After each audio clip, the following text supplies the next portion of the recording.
Hola, buenas noches. ¿Cómo están? Bueno, quiero felicitarlos a todos los que están aquí sentados porque estamos en un culto de media semana y yo sé que muchos de aquí vienen corriendo después del trabajo y cansados. Muchos que no trabajan en una oficina o en un negocio, como las mamás, vienen de un día de que tal vez se levantaron a las 5 de la mañana a hacer almuerzos y limpiaron la casa y lavaron y atendieron la comida y fueron y vinieron y hicieron todo lo que se necesitaba para que la casa saliera adelante y aquí están. De verdad que los honro el que estén aquí, porque eso me da a entender a mí que son hombres y mujeres que están buscando de Dios, que están buscando relacionarse más con Dios, que están buscando conocer más de Dios, porque Dios nunca vamos a terminar de conocerlo. Qué bueno que tienes trabajo y aquí estás cansado, porque muchas veces venimos a esta casa llorando porque no tenemos trabajo, y el día que tenemos trabajo ya no volvemos porque estamos cansados, y eso es muy triste. Mi nombre es Carmen, soy la esposa de Paco. Tenemos 3 hijos hermosos: Mariana, la mayor; Paco, el del medio; David, el más pequeño. Somos una familia imperfecta, llena de muchos errores. No tenemos nada de qué gloriarnos, porque todo lo que hemos tenido y lo que hemos vivido lo hemos recibido de Él solamente y por Él. No han sido ni los dones, ni los talentos, ni nada que podamos tener como humanos. Y bueno, quiero empezar orando. Señor, te doy gracias por este día. Gracias por estas personas, estos hermanos que están aquí, Señor, estas hermanas que quieren conocer más de ti cada día, que no importa el cansancio y no importa la situación que estén viviendo, aquí están sentados, porque tal vez escucharon que en esta casa podían encontrar la solución a su problema, porque vienen con un corazón deseoso de estar en tu presencia, de abrazarte, de honrarte, de alabarte. Gracias, Señor. Satanás, tú no tienes parte ni suerte en este lugar. Tú estás atado. Todo espíritu de confusión se va en el nombre de Jesús. Todo espíritu de perturbación, en el nombre de Jesús no puedes actuar, porque en la presencia de Dios tú no tienes legalidad. En el nombre de Jesús, amén. Quiero que vayamos a Génesis 1. Yo creo que ese versículo sí lo tenemos, ¿verdad? Génesis 1. Dice: en el principio creó Dios los cielos y la tierra. Y la tierra estaba desordenada y vacía, y las tinieblas estaban sobre la faz del abismo, y el Espíritu de Dios se movía sobre la faz de las aguas. Aquí quiero hacer un paréntesis y quiero agradecer al pastor Babi por la invitación. El domingo pasado se acercó a mí y me dijo: te invito y vas a predicar el martes. Y yo, ok, gracias Dios. De verdad, gracias pastor. Yo no sé si me esté escuchando, pero gracias a los pastores que me dan la oportunidad de estar aquí. Gracias, de verdad que los honro a cada uno de ustedes, a nuestros pastores que están fuera de la ciudad también. Y volvemos y vemos que en el principio dice que la tierra estaba desordenada, vacía, y que el Espíritu de Dios se movía sobre las aguas. Pero en la versión de Message dice que la tierra era nada, que había un vacío sin fondo, era una mancha negra, y que el Espíritu de Dios se metió como un pájaro sobre el abismo oscuro. Imagínate un pájaro metido sobre el abismo oscuro. Pero en otra versión, el original del hebreo del libro de Génesis, la palabra mover, el Espíritu de Dios se movía sobre las aguas. La palabra mover en el hebreo viene de la palabra rakhaf, que significa que empollaba como un pájaro empolla a sus huevos. Y el Espíritu de Dios empollaba sobre ese abismo oscuro, desordenado, donde no había nada. ¿Para qué empollaba? Para causar una atmósfera, un hábitat donde pudiera gestarse la creación. Y empezó el Espíritu entró sobre esa oscuridad y empolló y estuvo ahí. La palabra empollar es estar tranquilo, pero también significa moverse. El Espíritu ahí estaba y empezó a crear una atmósfera donde podía crearse algo, formarse algo. Y se empezaron a formar los días: el día 1, el día 2, el día 3, el día 4, el día 5. Y todos sabemos, los que han ido a escuelita dominical o los que no llegaron a Cristo en escuelita dominical, sabemos que se formó la creación todos esos días. Pero el día sexto, quiero detenerme un poquito ahí, fue cuando se formó al hombre. Y en Génesis 1, 26, 28, ese también lo tenemos aquí en pantalla. En la traducción de Message dice que Dios creó seres humanos el día 6. Los creó como divinos. Que se te grabe esa palabra, divinos, reflejando la naturaleza de Dios. Creó a hombre y a mujer y les ordenó prosperar, reproducirse, llenar la tierra y hacerse cargo de ella. La palabra divino tiene características. El ser divino es poder, sabiduría, amor, justicia. Tú y yo fuimos creados con poder, con amor, con sabiduría, con justicia. ¿Para qué? Para prosperar, para reproducirnos, para llenar la tierra y para hacernos cargo de ella. En Habacuc, cuando dice que llenemos la tierra, siempre nos predican que llenemos la tierra con hijos. Y sí, es verdad. Pero yo encontré y vino a mi memoria Habacuc 2:14, que también lo tenemos, y dice que la tierra se llenará de la gloria, del conocimiento de la gloria de Dios, como las aguas cubren el mar. Y la versión de Message dice: será llena de la conciencia de la gloria de Dios. Tú y yo estamos diseñados para llenar esta tierra de la conciencia y del conocimiento de la gloria de Dios. Pero yo quiero hacerte hoy una pregunta. ¿Estamos viviendo en esos deseos de Dios? Porque fuimos a Génesis. Génesis en el original dice Bereshit, y Bereshit significa el principio. Y ahí en el principio Dios empezó a escribir la historia en la que tú y yo hoy estamos viviendo. Y ese era el deseo de Dios, de que tú y yo fuéramos divinos, con poder, con sabiduría, para llenar la tierra de la gloria de Dios, para hacernos cargo de esta tierra, para prosperar en ella.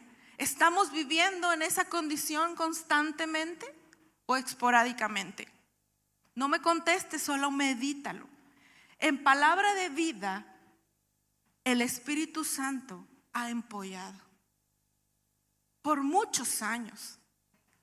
Y tú y yo no hemos hecho nada para que Él esté aquí, porque Él es soberano. Él decide y no le importa si tú y yo queremos o no queremos. Él ha decidido empollar en esta casa. Yo lo he visto por muchos años. Yo estuve aquí cuando empezó ese mover de Dios.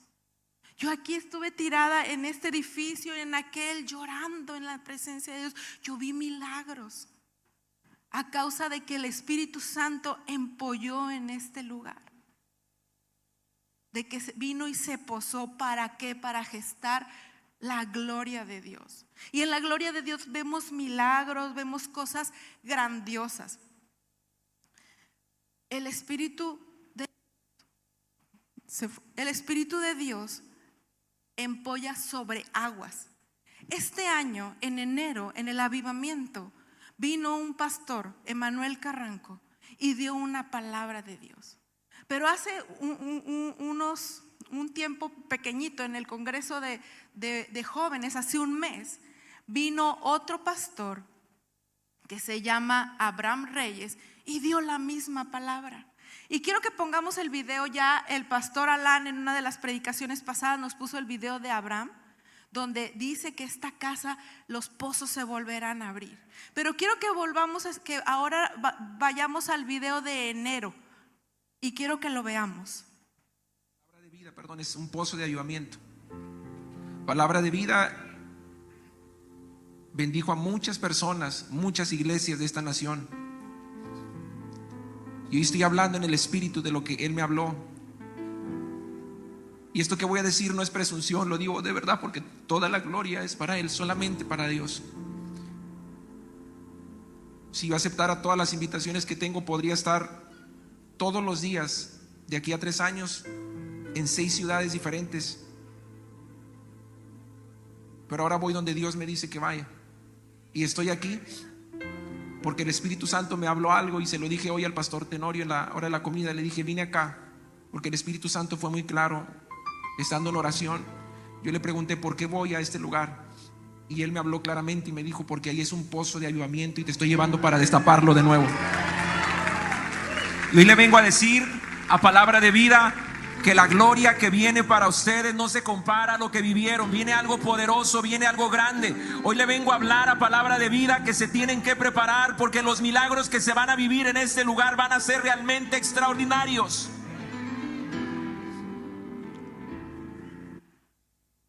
Palabra de vida, tenemos que estar preparados.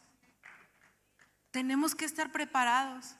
Porque si hemos visto gente sanar de cáncer en esta casa, vamos a ver más. Multitudes. Mira, yo he visto jóvenes llenar este auditorio hasta allá arriba. Nos daba miedo porque temblaban las gradas y yo decía: ¿en qué momento ahorita va a tronar todo esto? Vi a jóvenes desde la carretera hacer fila para entrar en esta casa. Vi mujeres y hombres en aquel edificio estar afuera antes de que abriera la iglesia para alcanzar un lugar. Pero eso no es nada para lo que nosotros vamos a ver. Pero ya, no en años, ya vinieron estos 2 hombres sin ponerse de acuerdo y dieron la misma palabra. Cuando una palabra se confirma por 2 o más testigos, dice la palabra, es real, es confirmada, es válida y es trascendente. Esto es real, iglesia. Dios ha hablado que esta casa es un pozo de avivamiento por años. Por años a gente ha venido a tomar del agua de vida que fluye de esta casa. En Génesis 29 encontramos un pozo y un hombre, un patriarca, el patriarca Jacob, Abraham, Isaac y Jacob.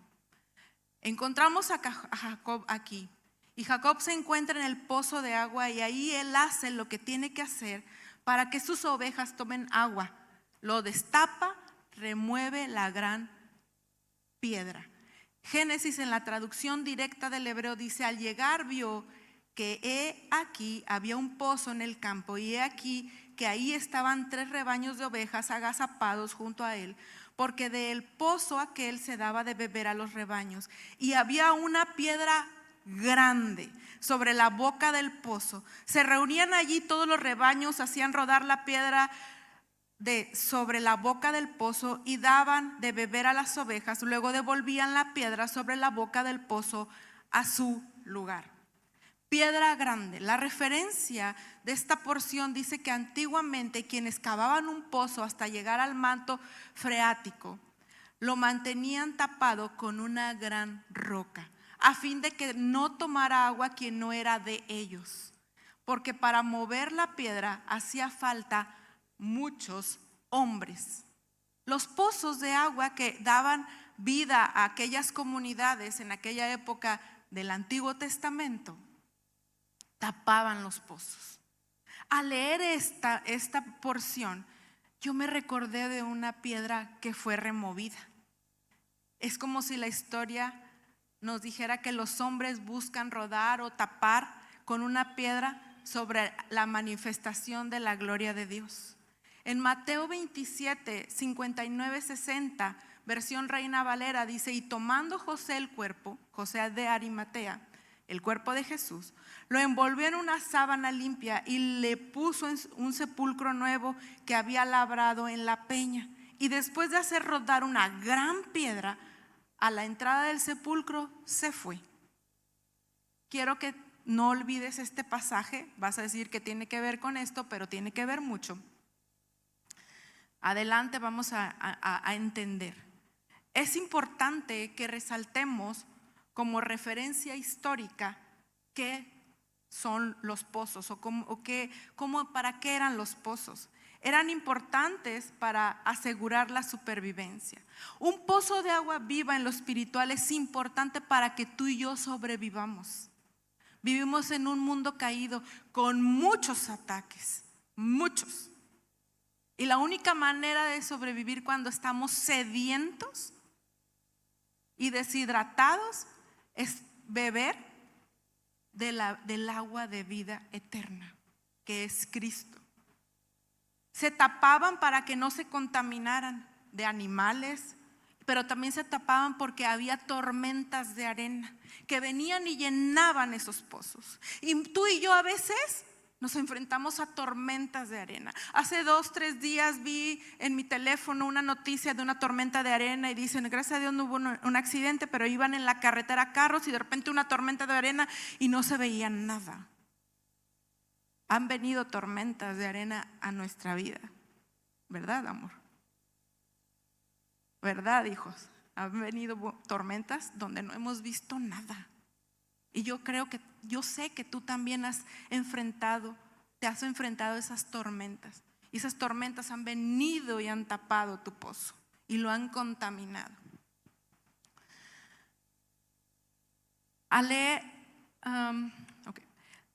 Los pozos, también quiero dar una referencia. Los pozos poco profundos se usaban en la antigüedad como cárceles, como lugares como prisiones.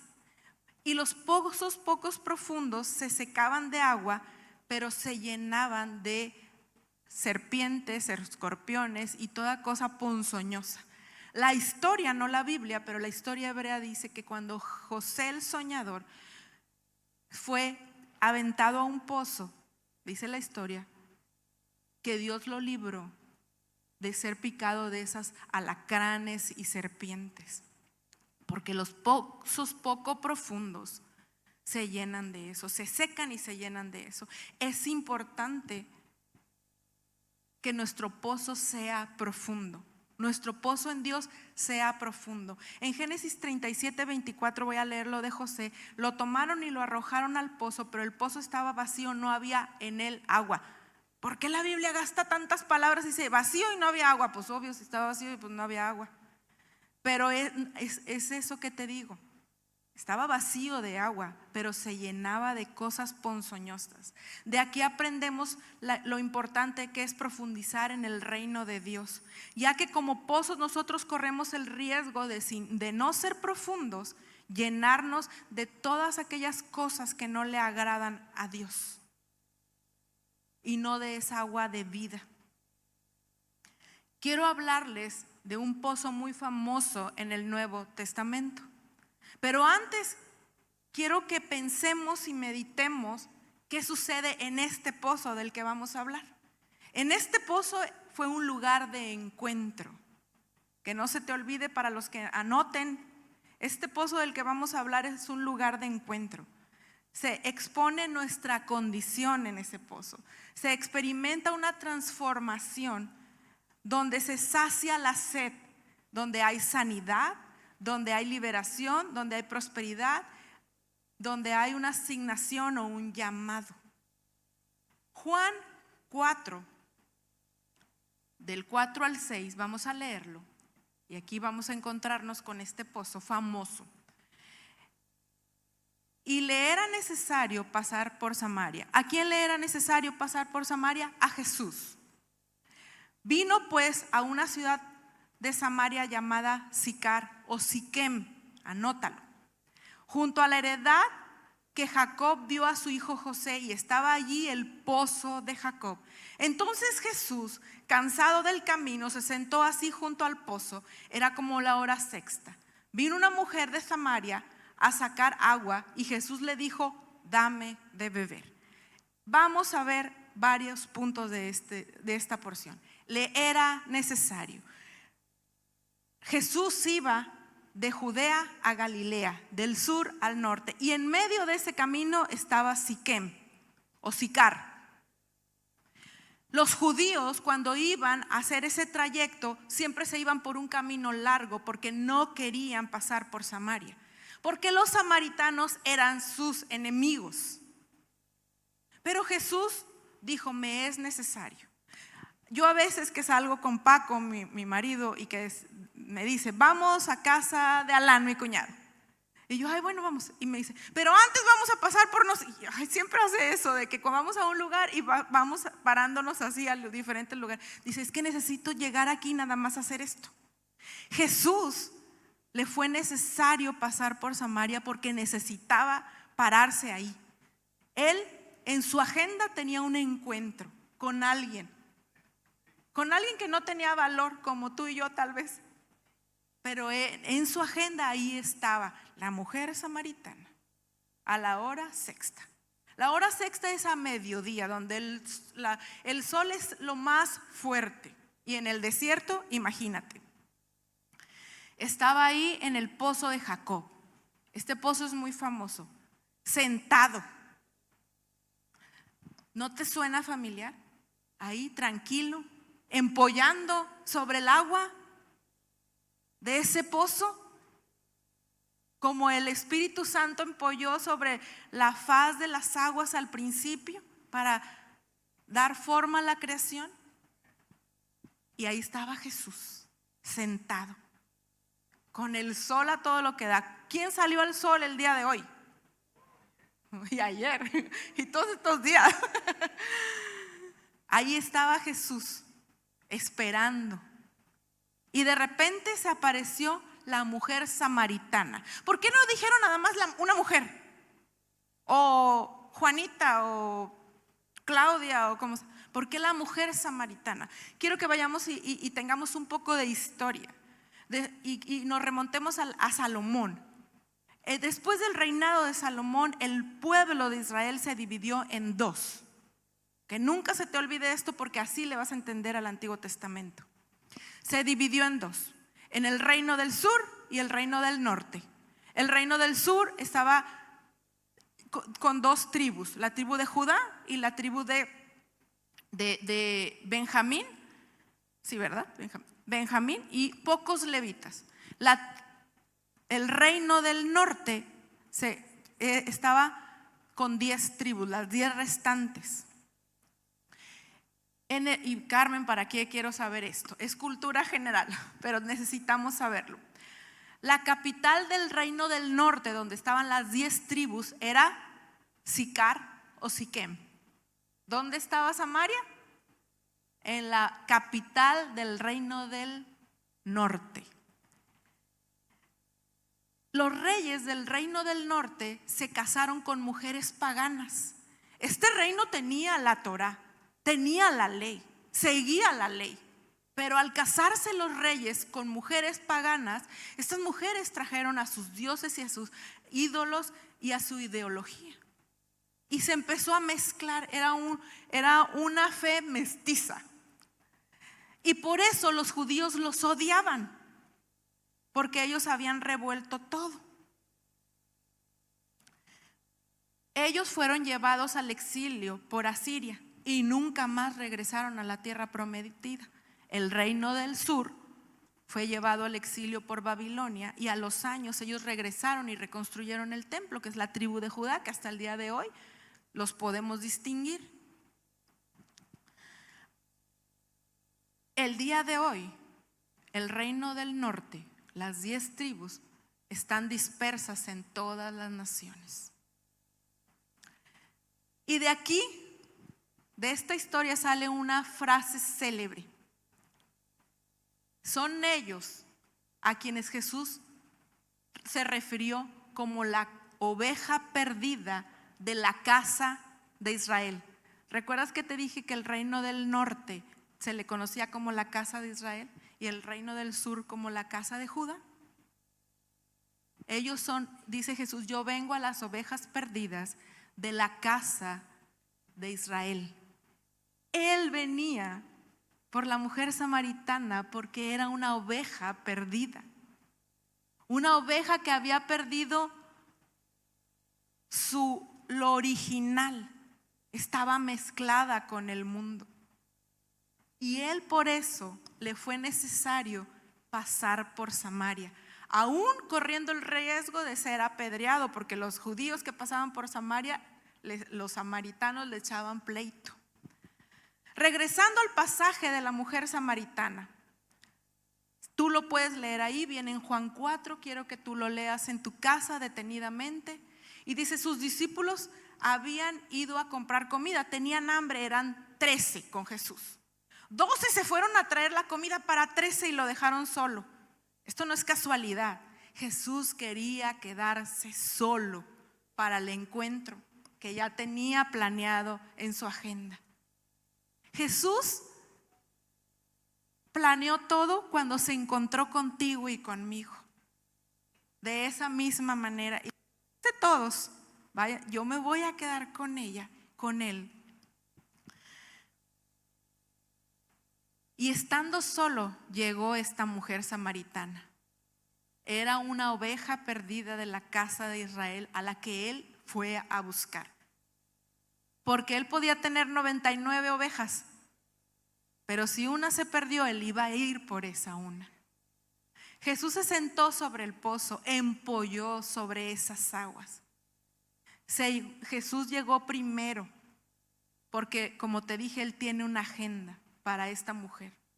Jesús llegó a la hora sexta, a la hora donde el sol era más fuerte. Tal vez tú has llegado a esta casa en tu hora más difícil. Tal vez literalmente el sol está duro sobre tu cabeza. Tal vez has perdido todo por lo que luchaste años. Tal vez dices, ya no puedo, ya no tengo fuerzas, ya no puedo. Pues qué bueno que ya no puedes, porque cuando tú y yo no podemos, entonces entra Él con todo su esplendor, con todo su poder, con toda su gloria. La samaritana también llegó a esa hora. No era la costumbre de las mujeres llegar a esa hora del día. Las mujeres en esa época iban o muy temprano o muy tarde a cargar el agua y en compañía. Ella llegó sola. Las mujeres antes se acompañaban. Yo recuerdo cuando yo iba a la casa, al colegio a recoger a mis hijos a la primaria y me encantaba. Y yo digo que esas es de mis épocas más felices porque salían a las 12 y yo me iba a la 1:15. Llegaba más o menos 1:30 y ya me sentaba a platicar con mis amigas. Y las mujeres en ese pueblo yo me imagino que se juntaban temprano y decían, vamos para platicar y vernos ahí. Pero ella iba sola. Tal vez no tenía amigas con quien ir. O tal vez la vida que había tenido era tan vergonzosa que no quería ser mirada por nadie y mejor que nadie me vea, me voy a ir en una hora donde no va nadie. Porque si tú y yo conocemos la historia, vamos a ver por qué era una vida vergonzosa. Tal vez porque el agua se le había acabado, tal vez no había llenado bien sus tinajas, no sabemos. Pero ahí en ese pozo empezó un diálogo. Jesús la ve y le dice, dame agua. Jesús rompió toda regla. Él era un rabino, un maestro de la palabra. Y los maestros no podían hablar ni con sus esposas. Ahorita vemos a Chuy, a Blanca, a Alan y a Brenda sentados aquí. Vemos también a Gerardo y a Lulú sentados juntos y platicando. Pero los maestros de la palabra no podían ni hablarle a su esposa en público. Jesús rompió toda regla como Él lo hace. Él rompe toda regla. Tú estás destinado a fracasar. Según el mundo, Dios te dice, tú vas a prosperar, tú vas a tener éxito.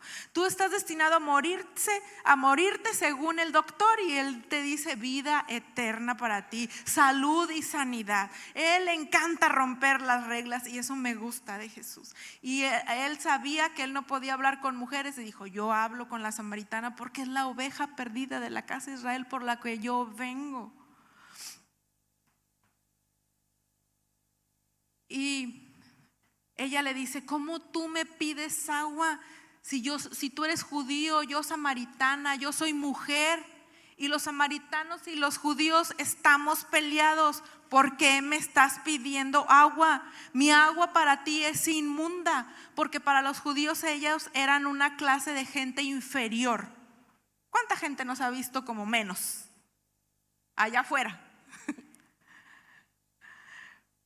En Juan 4:10 dice, Jesús le responde, si conocieras el don, el regalo de Dios, y quién es el que te dice dame de beber, tú le pedirías y él te daría agua viva. Si tú y yo conociéramos el regalo de Dios, él tiene agua de vida para ti y para mí. Y la mujer le responde, Señor, no tienes con qué sacarla. Jesús no traía nada con qué sacar.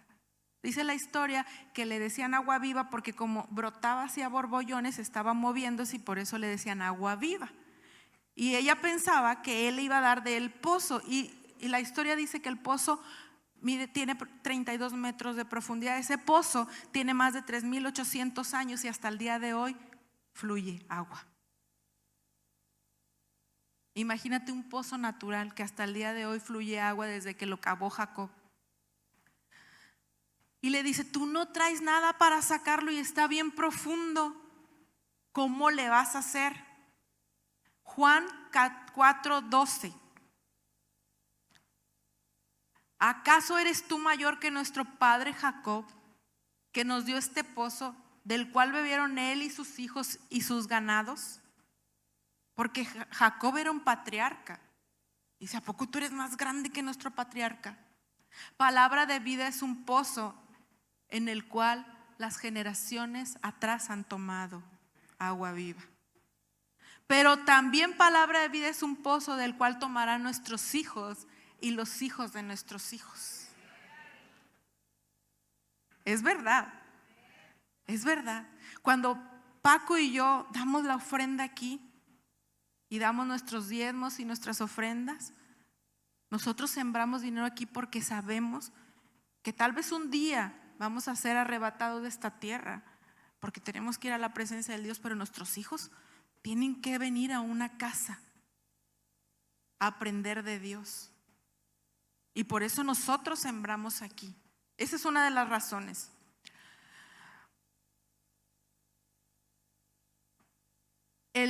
Seguimos con el pasaje y dice, respondió Jesús y le dijo, cualquiera que bebiere de esta agua de este pozo volverá a tener sed, mas el que bebiere del agua que yo le doy no volverá a tener sed jamás, y será una fuente que brinca para vida eterna. Si tú y yo tomamos de Jesús esa agua de vida, va a ser para vida eterna, para la eternidad, va a afectar nuestra eternidad. La mujer respondió, pues dame de esa agua para ya no tener sed y ya no venir a sacar agua. A ella le pesaba ir ahí a sacar agua. Y le dice, ya no quiero venir aquí porque me da vergüenza por el tipo de vida que he tenido. Dame, si tú dices que tienes ese tipo de agua, dámela. Entonces Jesús la confrontó con su realidad y le dice, sí te doy el agua, pero háblale a tu marido. Ups. Ella le responde, no tengo marido. Y Jesús le dijo, has dicho la verdad. Cuando tú y yo nos encontramos con Jesús y decimos la verdad de nuestra condición, llevamos todo de ganar.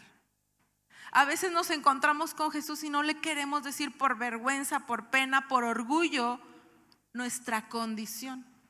Pero ella le dijo, no tengo marido. Y él le dijo, bien has dicho la verdad, vamos bien. Jesús sabía que no tenía marido, pero la quiso confrontar con su realidad. Esta noche Dios quiere confrontarnos con nuestra realidad. Y él le empezó a hablar de su vida, de la sed que ella tenía y que la buscaba saciar con maridos. Ella no era una mujer cualquiera o una prostituta. En ese tiempo las mujeres no se podían divorciar por voluntad propia. Si ella había tenido 5 maridos es porque 5 hombres la habían rechazado. Tal vez tú estés aquí con rechazo. Cuando naciste, cuando creciste, de tus amigas, de tu esposo, de tu amiga, de tu esposa, del trabajo. Y esa era la condición de esta mujer.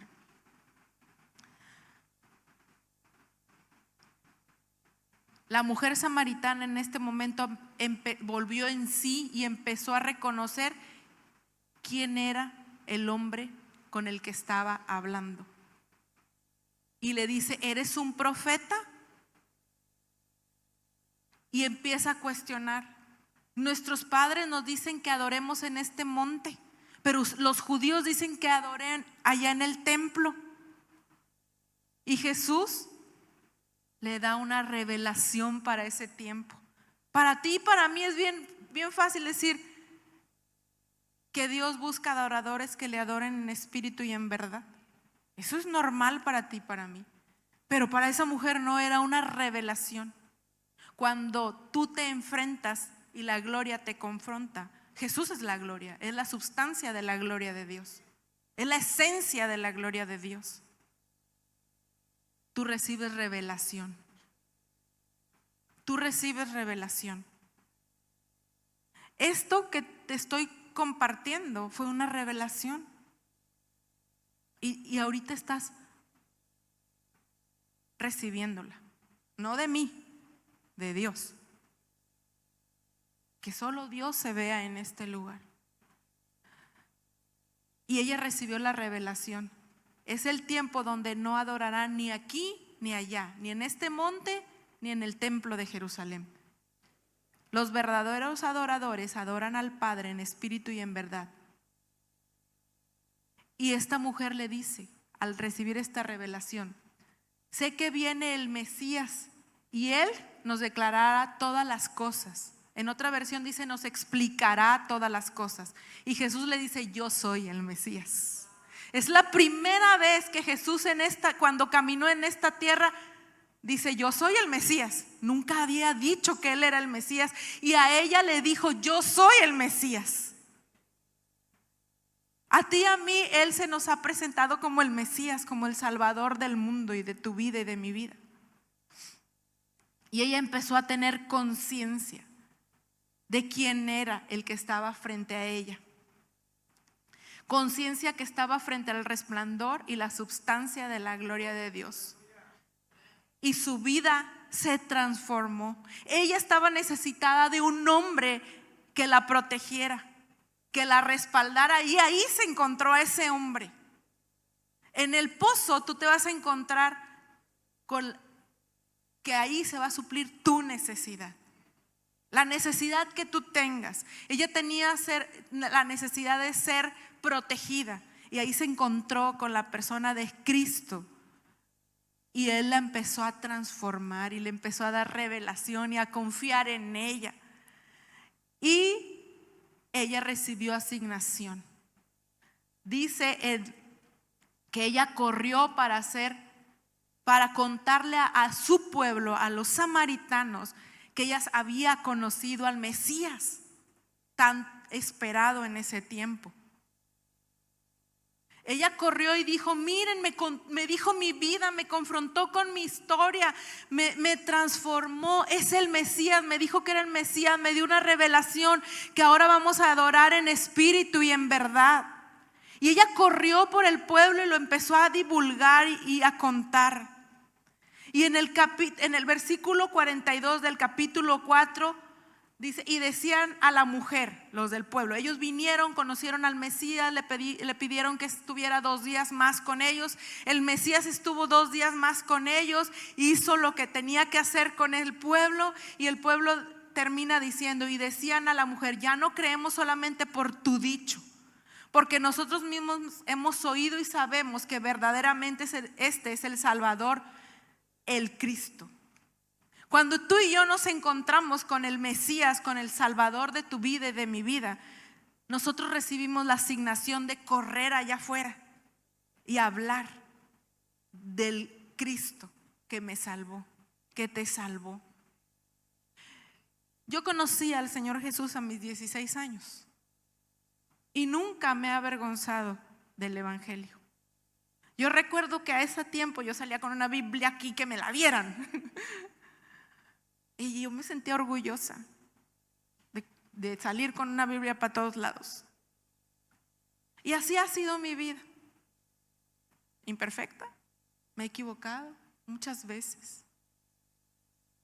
Pero nadie que me ha conocido se ha ido sin saber que yo amo a Jesús. Y cuando David, mi hijo que está aquí, que ya está en prepa, cuando entró a la primaria, yo conocí a mamás de amigos de David. Aquí hay 2, Liz y Meida. Y ellas sabían que yo tenía a Jesús. Y yo les hablaba de Jesús cuando había oportunidad. Pero un día llega Liz y me dice, quiero hablar contigo. Ella se fue de la ciudad por cuestiones de trabajo y regresó. Tengo permiso de contar su testimonio. Y me dijo, quiero hablar contigo, con nadie más, porque tengo otras amigas que me van a decir lo que yo quiero oír, pero tú me vas a decir lo que Dios quiere que yo haga. Dice, vengo con mi matrimonio destruido, ya no lo quiero ver, no lo soporto. Y le dije, te hace falta Jesús, ahí en el Applebee's. Y hoy su matrimonio está restaurado. Y ella puede decir, ya no creo en Jesús por lo que me decía Carmen, pero yo lo he experimentado. Y yo te puedo contar, ahí tengo muchas amigas, yo te puedo contar muchas amigas que están ahí y que ya se han experimentado a Jesús en sus vidas.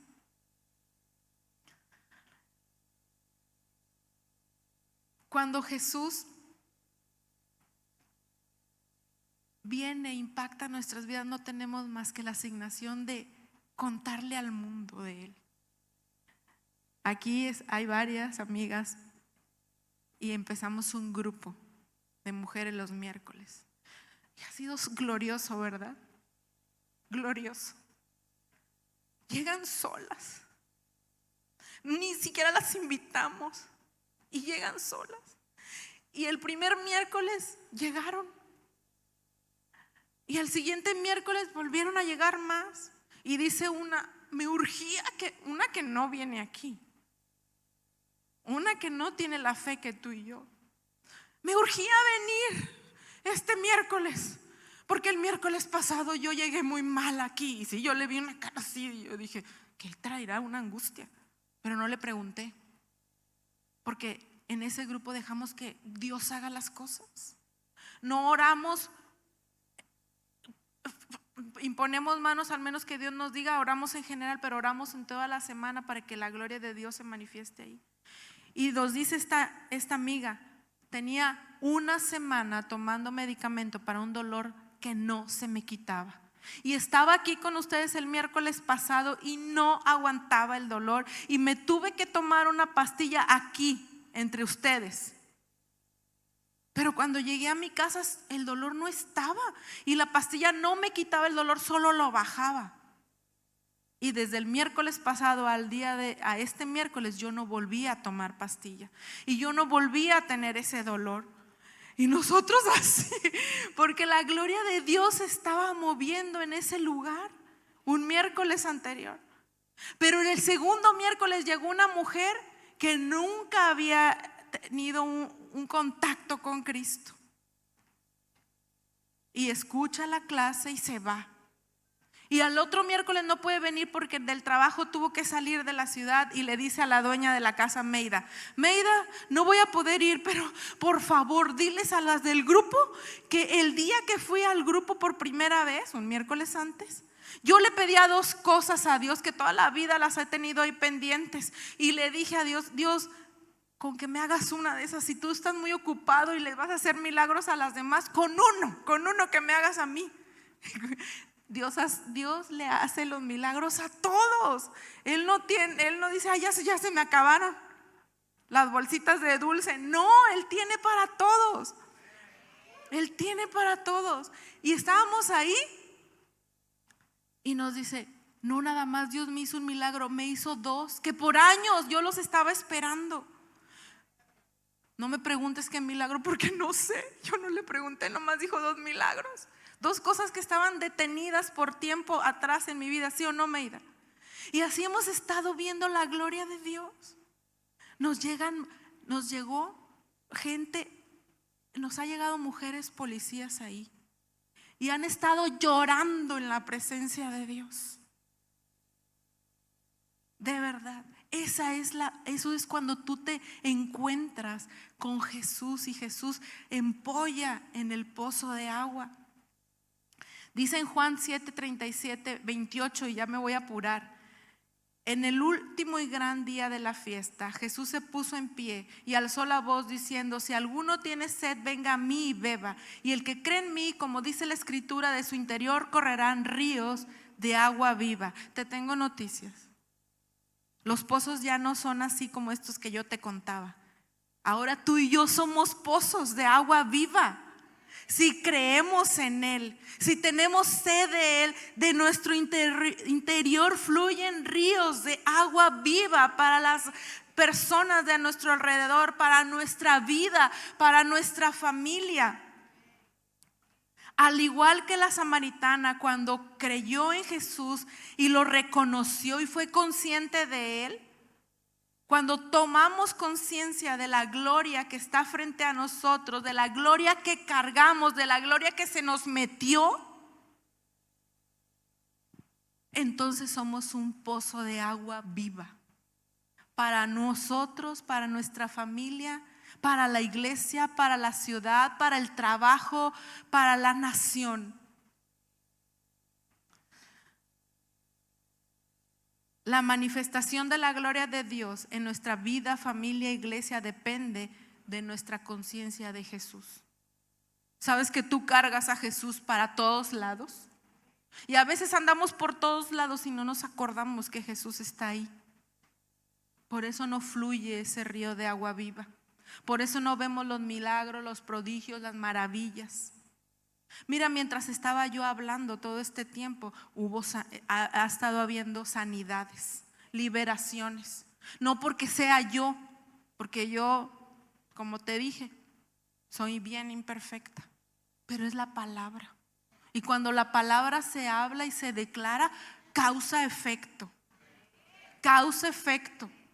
Y no tiene límites, trasciende. Puede irse a otra ciudad. Si tú tienes un familiar en otra ciudad, en otro lugar, allá está cayendo la palabra, allá está cayendo el milagro. Nuestra conciencia de Jesús, que es sentado en el pozo en nosotros somos un pozo, y cuando lo aceptamos en nuestro corazón, Él viene y reina y se sienta y empolla. Entonces fluimos, brota ríos de agua viva. Jesús, exponiéndose a nuestras vidas como lo hizo con la mujer samaritana, para llevarnos a una gloria mayor. En Mateo 16, 1, 8, y te lo voy a parafrasear, dice que las mujeres, cuando Jesús estaba allá en la tumba, agarraron especies para ir a ungirlo, pero cuando iban de camino decían, ¿y cómo vamos a mover la piedra? ¿Cómo vamos a mover la piedra? Pero llegaron y la piedra estaba movida. Yo te dije que antes en la antigüedad se necesitaban muchos hombres para mover la piedra, pero hoy divinamente las piedras se mueven para que el río fluya, para que el río fluya de tu vida y de mi vida. Quiero que te pongas de pie. Ponte de pie. Tú no estás aquí por casualidad.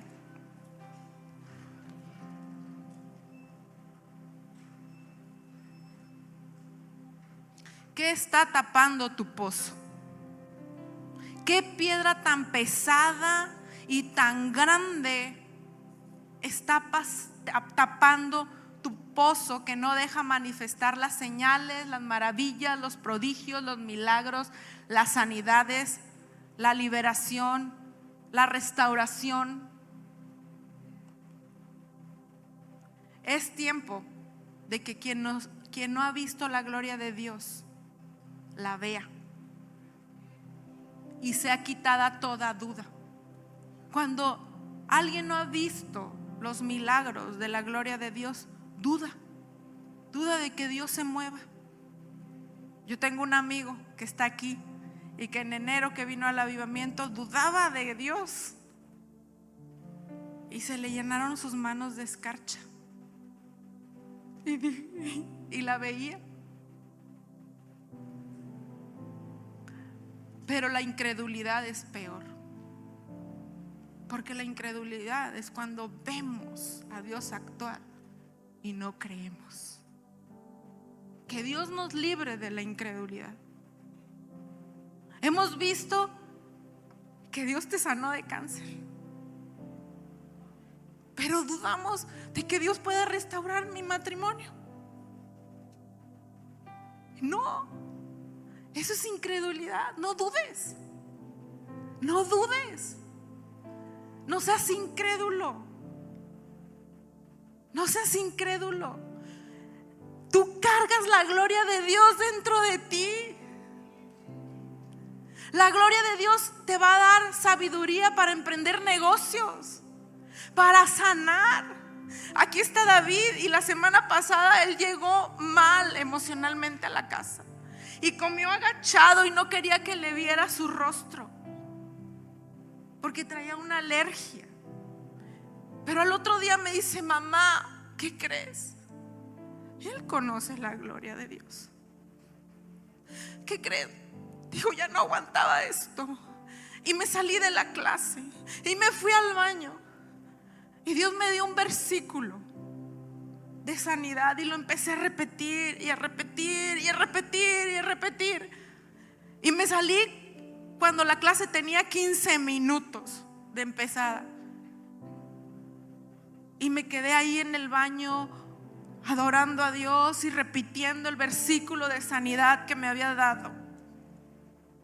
Y entró un compañero y me dijo: ¿qué haces? Estoy orando. ¿Tú orando? Sí. Y dice: mira, mamá. Y la alergia bajó. La alergia desapareció. Eso es la gloria de Dios. Mariana, nuestra hija mayor, está estudiando medicina y tuvo una semana bien cargada de exámenes y ya no podía más con el último. Ella había cursado el semestre y todo lo que se había presentado en el semestre, pero había temas de medicina. Y le dijo: Dios, ¿qué tema estudio? Porque yo ya no puedo. Y dice: mamá, estudié tal tema. Y al otro día me presenté al examen. Y el examen todo fue de ese tema. Y eso es la gloria de Dios. Paco, el año pasado, mi marido, fue al doctor porque tuvo unas situaciones de la presión y el corazón. Y el cardiólogo le checó su corazón y dice: están engruesadas las paredes. Y yo: ¿y qué es eso, doctor? No, pues es que ha tenido eventos de presión alta y no ha sido controlado y se engruesó el corazón. Y le digo: ¿y cómo le hacemos, doctor? Él dice que yo siempre hablo y no lo dejo hablar en el doctor. Y le digo: ¿cómo le hacemos para que las paredes se vuelvan a la normalidad? Dijo: no, aquí lo único que tenemos que hacer es que ya no se engruesen. Ok. Y no me gustó ese diagnóstico. No me gustó. Y cuando estábamos dormidos, yo le ponía la mano y le decía: tú tienes un corazón de carne y tú eres amado por Dios y yo te amo. Y pasaron los meses, porque ese doctor, ese cardiólogo, está su agenda llena. Y volvimos a ir a una revisión y le vuelve a medir su corazón. Dice: las paredes, medida normal. Y yo: a ver, doctor, ¿cómo que medida normal? Tú nos dijiste la vez pasada que estaban engruesados. Dijo: pues sí, pero aquí están midiendo normal. Y él siguió con su diagnóstico y checándolo. Pero Paco tiene las paredes de su corazón normal, y esa es la gloria de Dios. Esa es la gloria de Dios. Paquito, nuestro hijo de en medio, de repente viene, él es un corazón con patas, yo le digo. Él se despoja de lo que tiene y me dice: mamá, yo siento dar esto. Pues ve, hijo, y dalo. Va con el papá: papá, siento dar esto, dalo, hijo. Y luego viene esa gente y nos dice: yo estaba creyendo por esto que me dio tu hijo. Y esa es la gloria de Dios, cuando tú escuchas a Dios. Y termino con esto. Puedes poner la imagen de un cuadro que mandé. Ese cuadro yo lo pinté. Es la escena de la mujer del flujo de sangre.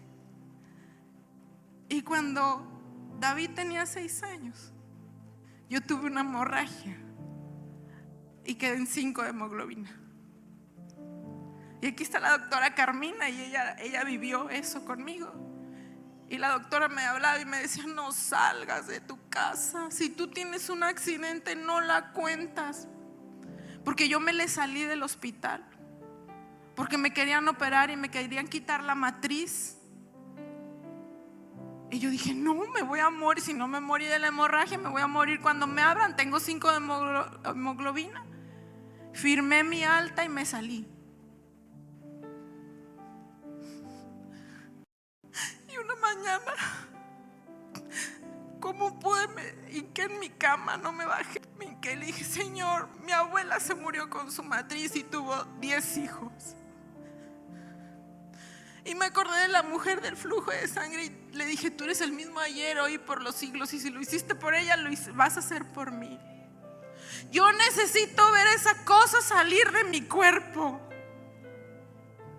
Y para no hacerte la historia más larga, porque esto ya está acabando,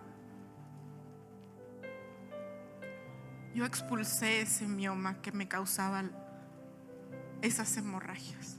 Y los doctores estaban sorprendidos. Dijo: ¿cómo se te salió esto? Le dije: pues no sé, así fui al baño y se me salió, porque yo oré y dije esto. Pero le dije: ¿por qué lo dije? Fui guiada por el Espíritu Santo, por la gloria de Dios. Yo he visto la gloria de Dios, pero yo quiero verla no esporádicamente. La quiero ver diario, diario, diario. Levanta tus manos y empieza a adorar. Alan, adora a Dios como tú sabes adorarlo. Yo a Alan lo conozco desde que antes de que fuera levita, ¿verdad, Alan? No sabías nada de música, nada, Alan. Pero es un levita que cuando él canta, la gloria se manifiesta. Levanta tus manos y adora.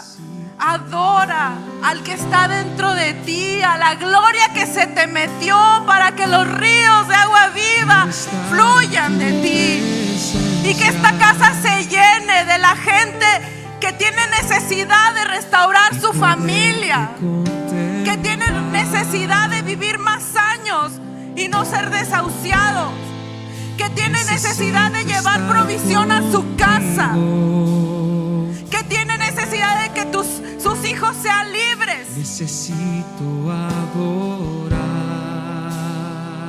Tus hijos son libres Dame del proyecto de Satanás. Tú no pariste hijos para el infierno. Nosotros parimos hijos para la gloria de Dios. No importa lo que hayamos vivido antes, Él restaura nuestras vidas y Él nos hace brillar, porque Él está dentro de nosotros.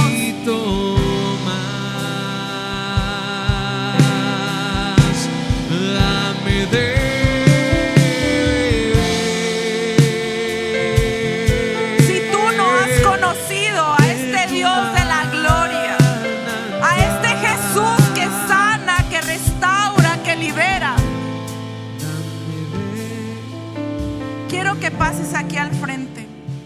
Si tú quieres encontrarte con ese Jesús que se encontró la samaritana y nunca le has entregado tu vida a ese Jesús, puedes pasar aquí al frente.